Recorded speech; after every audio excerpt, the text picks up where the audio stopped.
पिछली कक्षा में हमने आदर्शवाद शिक्षा दर्शन, प्रकृतिवाद शिक्षा दर्शन, प्रयोजनवाद शिक्षा दर्शन, यथार्थवाद शिक्षा दर्शन के बारे में अध्ययन किया। आज हम सामाजिक परिवर्तन और शिक्षा के बारे में अध्ययन करते हैं। सामाजिक परिवर्तन दो शब्दों से मिलकर बना है, सामाजिक तथा परिवर्तन। समाज के संबंधों के जाल को ही सामाजिक परिवर्तन कहा जाता है। दूसरे शब्दों में समाज की प्रत्येक घटना संबंधों को सामाजिक परिवर्तन कहा जाता है। भूत अवस्था को नवीन रूप प्रदान करना, संबंधों तथा परंपराओं की भूतकालीन अवस्थाओं को नई अवस्था प्राप्त होना या प्रदान करना सामाजिक परिवर्तन कहा जाता है। इस प्रकार सामाजिक संबंधों, सामाजिक संरचना, सामाजिक प्रकार्य, सामाजिक प्रक्रियाओं, सामाजिक संस्थाओं, सामाजिक संगठन में होने वाले परिवर्तन को सामाजिक परिवर्तन कहा जाता है। सामाजिक परिवर्तन की क्रिया, प्रक्रिया, विकास, प्रगति, सुधार, कांति। प्रक्रिया के अंतर्गत सामाजिक परिवर्तन की प्रक्रिया सतत चलती रहती है। इसका संबंध उन शक्तियों से होता है जो व्यक्तियों और समूहों के मध्य होता है। विकास, विकास का प्रयोग ऐसे परिवर्तन के लिए किया जाता है जो निरंतर अग्रगामी है। प्रगति, प्रगति का संबंध जो सामाजिक मूल्यों और आदर्शों की दृष्टि से समाज को आगे बढ़ाता है। चौथा पॉइंट है सुधार, नियम बनाकर उसका पालन करके समाज में परिवर्तन लाने को ही सुधार कहा जाता है। क्रांति, सामाजिक शक्तियों के संघर्ष के फलस्वरूप होती है। जब बलपूर्वक सामाजिक संरचना में परिवर्तन आता है, वह एक सामाजिक विस्फोट है जो सामाजिक निरंतरता को भंग करता है। हैरी जॉनसन ने 5 प्रकार के परिवर्तन मानते हैं। सामाजिक मूल्यों में परिवर्तन होता है तो सामाजिक संस्थागत परिवर्तन हो जाता है। अगर संस्था में परिवर्तन होता है तो संपत्ति तथा पुरस्कार की वितरण प्रणाली में परिवर्तन होता है। अगर उसमें परिवर्तन होता है तो कार्यकर्ताओं में परिवर्तन होता है। कार्यकर्ताओं में परिवर्तन होता है, कार्यकर्ताओं की अभिवृत्तियों, योग्यताओं अर्थात दृष्टिकोणों में परिवर्तन होता है। गर्थ व मिल्स ने सामाजिक परिवर्तन की प्रक्रिया को इस प्रकार प्रस्तुत किया है। सबसे पहले सामाजिक परिवर्तन। सामाजिक परिवर्तन होने से सामाजिक संरचना में अर्थात ढांचा में परिवर्तन होता है, और सामाजिक ढांचा में परिवर्तन होता है तो समाज के संबंधों में परिवर्तन होता है। संबंधों में अगर परिवर्तन होता है तो इंटरेक्शन में परिवर्तन होता है अर्थात सामाजिक अंतःक्रिया में परिवर्तन होता है। और अगर लोगों के इंटरेक्शन में परिवर्तन आता है तो व्यक्तियों के विचारों और रूपों में भी परिवर्तन आता है। अगर व्यक्तियों के विचारों और रूपों में परिवर्तन आता है तो व्यक्तियों के अनुभवों में भी परिवर्तन आता है, और जब व्यक्तियों के अनुभवों में परिवर्तन आता है तो समाज में सामाजिक परिवर्तन होता है। परिभाषाएं, स्पेंसर के अनुसार सामाजिक परिवर्तन सामाजिक विकास है। बी कुप्पूस्वामी के अनुसार सामाजिक परिवर्तन सामाजिक संरचना तथा सामाजिक व्यवहार में परिवर्तन है। किंग्सले डेविस के अनुसार सामाजिक परिवर्तन सामाजिक संगठन और समाज की संरचना और कार्यों में घटित होता है।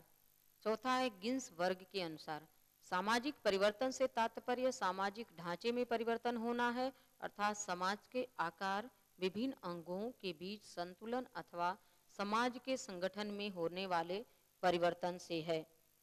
डॉक्टर राधाकृष्णन के अनुसार शिक्षा परिवर्तन का साधन है। जो कार्य साधारण समाजों में परिवार, धर्म और सामाजिक और राजनीतिक संस्थाओं द्वारा किया जाता है वह आज शिक्षा संस्थाओं द्वारा किया जाता है। शिक्षा आयोग के अनुसार शिक्षा को सामाजिक, आर्थिक एवं सामाजिक परिवर्तन के शक्तिशाली साधन के रूप में प्रयोग किया जा सकता है। सामाजिक परिवर्तन के रूप या प्रतिमान। सामाजिक परिवर्तन के रूप या प्रतिमान 3 प्रकार के होते हैं। प्रथम प्रतिमान या रेखीय परिवर्तन, द्वितीय प्रतिमान या उतार चढ़ाव परिवर्तन, तृतीय प्रतिमान या चक्रीय परिवर्तन। प्रथम परिवर्तन या रेखीय परिवर्तन, इसके प्रतिपादक हैं महान समाजशास्त्री WF ऑर्गन। इनके अंतर्गत हम उन परिवर्तनों को सम्मिलित करते हैं जो अचानक हमारे सामने आते हैं, जैसे नवीन आविष्कारों, प्रौद्योगिकी के क्षेत्र में होने वाले परिवर्तन। इनको रेखीय परिवर्तन इसलिए कहा जाता है क्योंकि साधारणतया ऐसे परिवर्तनों की प्रकृति निरंतर एक ही दिशा में आगे की ओर बढ़ती है। ये परिवर्तन एक बार उत्पन्न होने के बाद निरंतर कुछ समय तक परिवर्तन करते रहते हैं, जैसे टेलीफोन, वायुयान, रेडियो आदि आविष्कार। द्वितीय प्रतिमान या चढ़ावदार परिवर्तन, इसके प्रतिपादक हैं काम्टे, मार्क्स, कार्ल स्पेंसर। इससे कुछ समय तो परिवर्तन प्रगति की ओर होता है, लेकिन उसके बाद उसकी दिशा समृद्धि तथा किसी ह्रास की ओर भी मुड़ जाती है। उदाहरण के लिए नगरों का पहले विकास होता है, फिर ह्रास होता है, फिर राष्ट्रीय और अंतर्राष्ट्रीय व्यापार पहले लाभप्रद होता है और अक्सर पतन की ओर बढ़ता है। आर्थिक क्रियाओं में समृद्धि, स्थिरता, अवसाद की परिस्थितियां सदैव किसी न किसी तरह से उत्पन्न होती रहती हैं। इस प्रकार के परिवर्तन की दिशा निश्चित नहीं होती। तृतीय प्रतिमान या चक्रीय परिवर्तन, इसके प्रतिपादक हैं स्पेंसर, सोरोकिन और टाइनवी।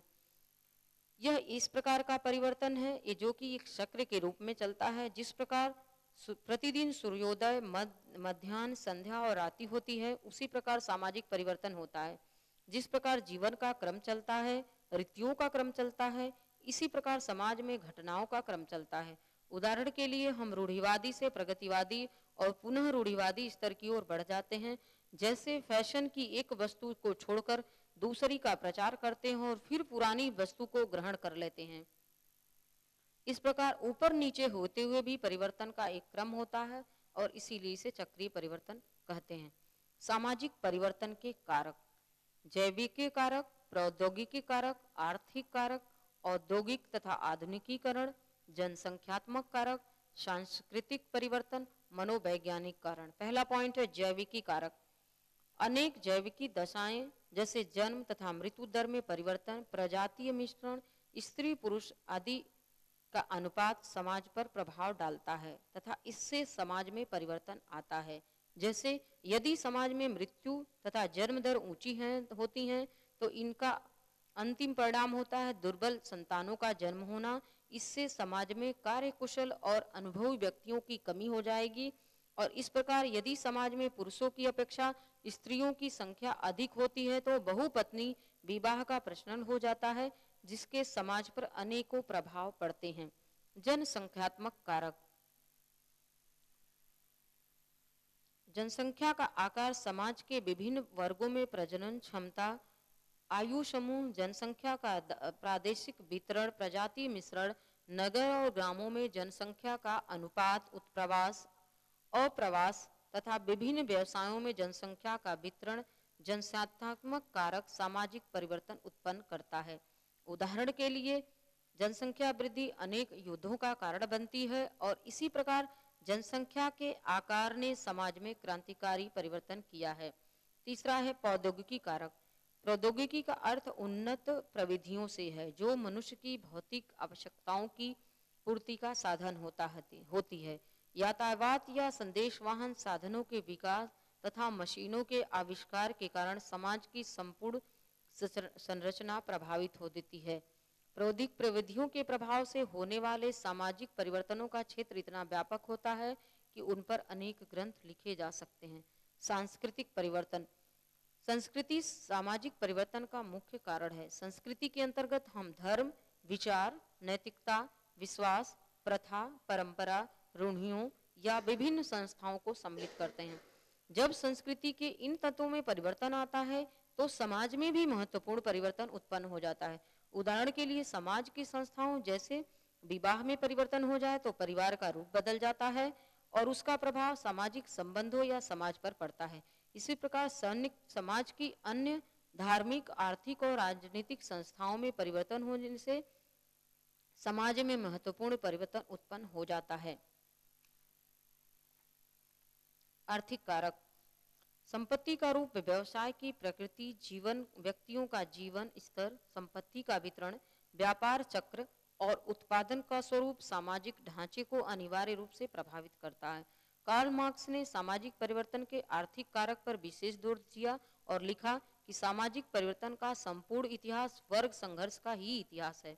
वर्ग संघर्ष निश्चित रूप से एक महत्वपूर्ण आर्थिक कारक है।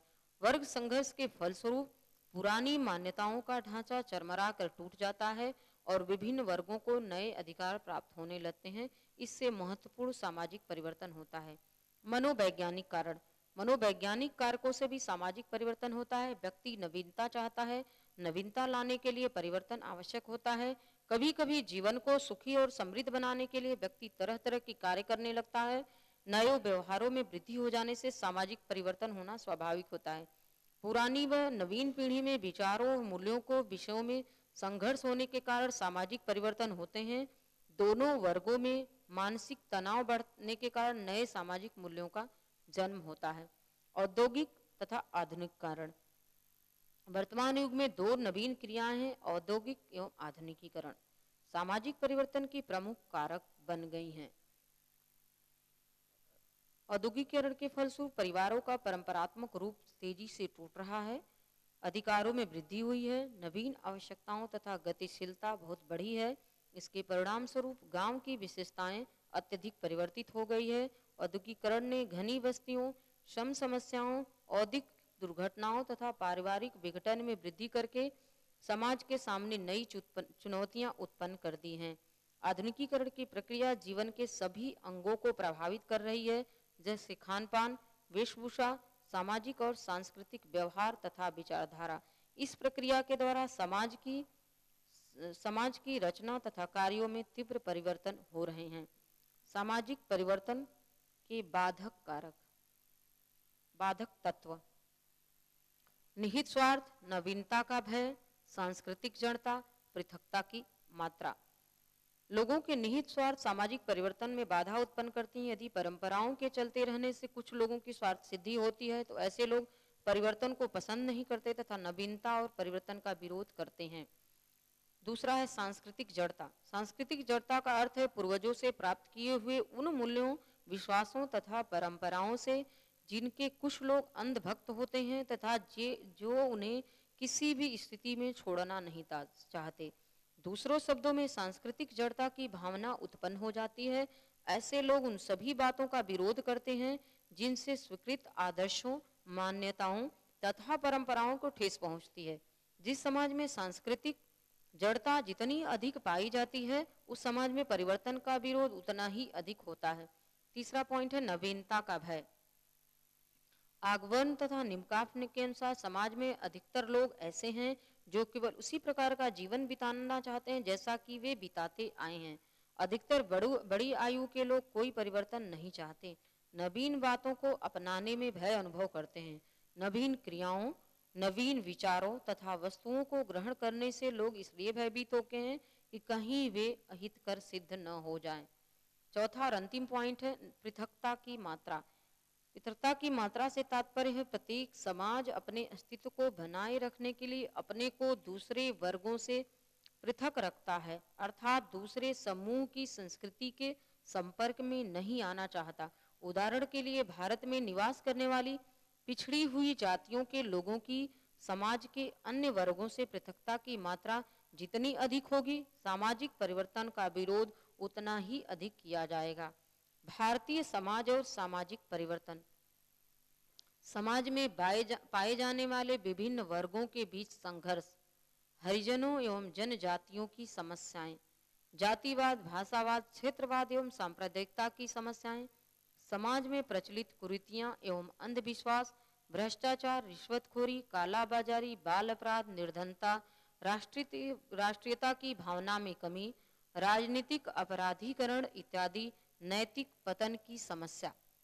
शिक्षा सामाजिक परिवर्तन के कारक के रूप में नई पीढ़ी को संस्कृति का हस्तांतरण, शाश्वत मूल्यों को स्थायित्व प्रदान करना, परिवर्तन ग्रहण करने में सहायक, परिवर्तनों का मूल्यांकन, नवीन परिवर्तनों के उदय में सहायक, परिवर्तनों के विरोध को दूर करना, सामाजिक परिवर्तनों की शिक्षा, ज्ञान के क्षेत्र में विकास करना, सामाजिक परिवर्तन का नेतृत्व, एकाग्रता तथा समग्रता उत्पन्न करना, मानवीय तथा सामाजिक संबंधों को बनाए रखना।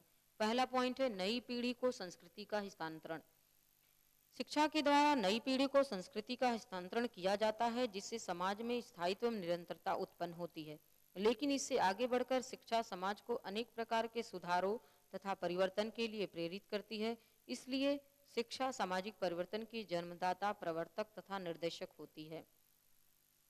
शाश्वत मूल्यों को स्थायित्व प्रदान करना। प्रत्येक समाज के कुछ शाश्वत मूल्य होते हैं जो इस प्रकार में स्थायी रूप से चलते हैं जो उस समाज की विशेषता समझे जाते हैं। उदाहरण के लिए भारतीय समाज एवं संस्कृति की शाश्वत मूल्य सत्य, अहिंसा, परोपकार, सहिष्णुता आदि। समाज में परिवर्तन होने के कारण यदि शाश्वत मूल्यों में दुर्बलता आने लगे तो शिक्षा इन मूल्यों की रक्षा करती है तथा समाज के लोगों का उचित मार्गदर्शन करती है। परिवर्तन ग्रहण करने में सहायक। समाज के भौतिक तथा अभौतिक क्षेत्र में नित नए परिवर्तन होते रहते हैं। शिक्षा का महत्वपूर्ण कार्य है लोगों को वांछित परिवर्तन को अपनाने तथा ग्रहण करने में उनकी सहायता करना। शिक्षा नवीन विचारों और धारणाओं का प्रचार एवं प्रसार करती है। इससे व्यक्ति मानसिक रूप से उन परिवर्तनों को ग्रहण करने के लिए तैयार हो जाता है। शिक्षा के कारण सबसे पहले परिवर्तनों को शिक्षित वर्ग अपनाता है, उसके बाद समाज के अन्य लोग। इस प्रकार शिक्षा सामाजिक परिवर्तन को ग्रहण किए जाने के लिए उपयुक्त वातावरण निर्मित करती है। चौथा पॉइंट है परिवर्तनों का मूल्यांकन। समाज में अनेक प्रकार के परिवर्तन होते हैं। ये सभी परिवर्तन प्रगतिशील तथा वांछित नहीं होते। कुछ परिवर्तन अवांछनीय भी होते हैं। इस संदर्भ में शिक्षा का महत्वपूर्ण कार्य होता है कि वह परिवर्तनों का मूल्यांकन करे। शिक्षा ही उन मूल्यों को निर्धारित करे जिनके आधार पर परिवर्तनों को वांछित या अवांछित ठहराया जा सके।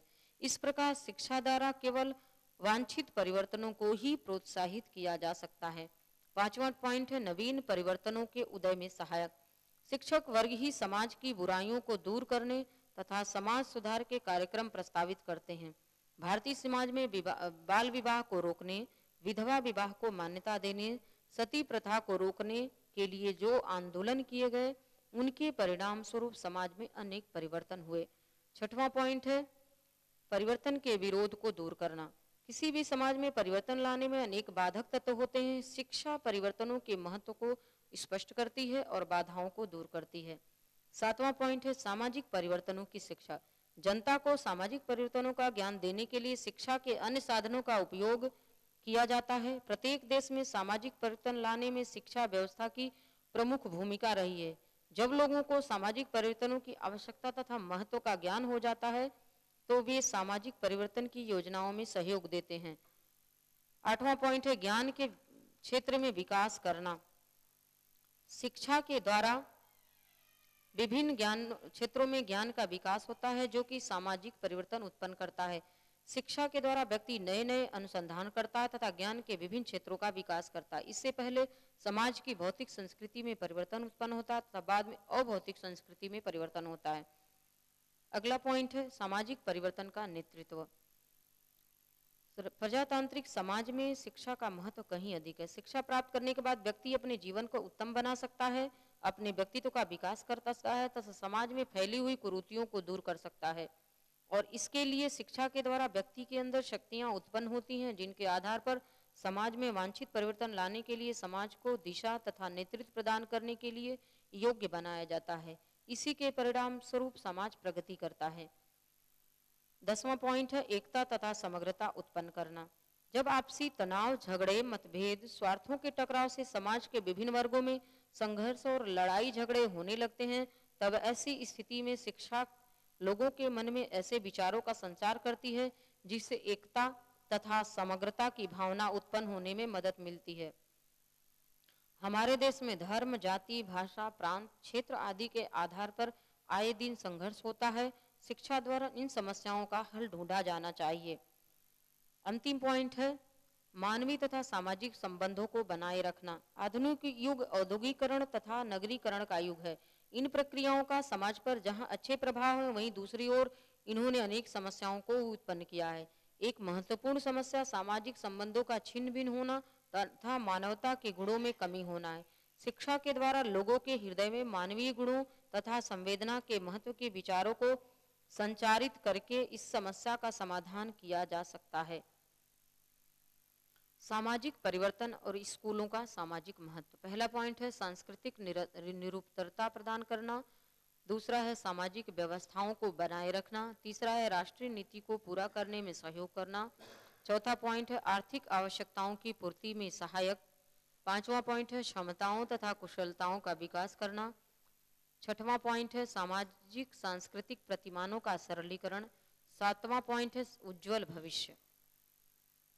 सांस्कृतिक निरंतरता प्रदान करना। शिक्षा एक अविनाशी शक्ति होने के नाते समाज की परंपराओं संस्कृतियों का संरक्षण करती है तथा इसे भावी पीढ़ी को स्थानांतरित करती है। इस प्रकार शिक्षा समाज को निरंतरता प्रदान करती है और प्रयास करती है कि नवीन पीढ़ी सांस्कृतिक परंपराओं को याद रखे। सामाजिक व्यवस्था को बनाए रखना। प्रत्येक समाज के कुछ उद्देश्य, मूल्य, आदर्श तथा परंपराएं होती हैं। इनकी रक्षा करना स्कूल का एक मुख्य कर्तव्य होता है। जिस प्रकार की सामाजिक व्यवस्था होती है, स्कूल की प्रकृति भी उसी के अनुरूप होती है। इस प्रकार समाज और स्कूल में घनिष्ठ संबंध होता है। परंतु यदि समाज में सांस्कृतिक संकट उत्पन्न हो जाए तो ऐसी स्थिति में कभी कभी यह संबंध समाप्त हो जाता है। तीसरा पॉइंट है राष्ट्र नीति को पूरा करने में सहयोग करना। स्कूल पर राष्ट्र की प्रचलित नीति और आवश्यकताओं का गहरा प्रभाव पड़ता है। स्कूलों द्वारा इन आवश्यकताओं की पूर्ति का भरसक प्रयास किया जाता है। उदाहरण के लिए इस समय भारत की नीति आर्थिक क्षेत्र में इतनी अधिक उत्पादन करने की है कि उद्देश्य की पूर्ति के लिए स्कूलों में वैज्ञानिक तथा तकनीकी शिक्षा पर बल दिया जा रहा है। चौथा पॉइंट है आर्थिक आवश्यकताओं की पूर्ति में सहायक। यदि समाज में शिक्षा व्यवस्था इस प्रकार की हो जिसमें मनुष्यों की आर्थिक क्षमता में वृद्धि होने में सहायता मिलती हो तो इससे उनकी आर्थिक आवश्यकताओं की सरलता से पूर्ति हो जाती है। इस प्रकार शिक्षा लोगों की आवश्यकता की पूर्ति करती है। पांचवा है क्षमताओं तथा कुशलताओं का विकास। स्कूल का संबंध संस्कृति को हस्तांतरण करने के संदर्भ में केवल अतीत से ही नहीं वरन यह भविष्य की आवश्यकताओं पर भी विचार करता है। भविष्य की आवश्यकताओं को पूरा करने के लिए यह लोगों में अपेक्षित क्षमताओं तथा कुशलताओं का विकास करता है। छठवां पॉइंट है सामाजिक सांस्कृतिक प्रतिमानों का सरलीकरण। हमारे समाज में सामाजिक एवं सांस्कृतिक प्रतिमान इतने अधिक जटिल हैं कि स्कूल द्वारा उनका संरक्षण करना असंभव है। अतः शिक्षा तथा स्कूल इन प्रतिमानों में से अनुपयोगी और अवांछनीय तत्वों को अलग कर देती है। इससे प्रतिमानों का सरलीकरण संभव हो जाता है। अर्थात ऐसा करते समय संस्कृति के मूल्य और आदर्शों को ध्यान में रखना होता है। इसके अतिरिक्त स्कूल छात्रों को समूह की सीमाओं से ऊपर उठकर उन्हें विस्तृत वातावरण से संपर्क स्थापित करने का अवसर प्रदान करता है। स्कूलों में सामाजिक क्रियाओं की व्यवस्था इसी उद्देश्य के लिए की जाती है। सातवां पॉइंट है उज्जवल भविष्य। आधुनिक युग में विद्यालय समाज के भावी स्वरूप की योजना बनाता है तथा भावी कल्पना के अनुरूप शिक्षा की व्यवस्था करता है। इस प्रकार स्कूल केवल अतीत का ही संरक्षण नहीं करता वरन उज्जवल भविष्य का निर्माता भी है।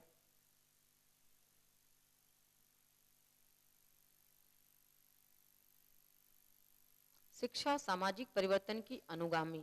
पहला पॉइंट सामाजिक आवश्यकताओं के कारण, दूसरा है सामाजिक शक्तियों के कारण, तीसरा है सांस्कृतिक परिवर्तन के कारण।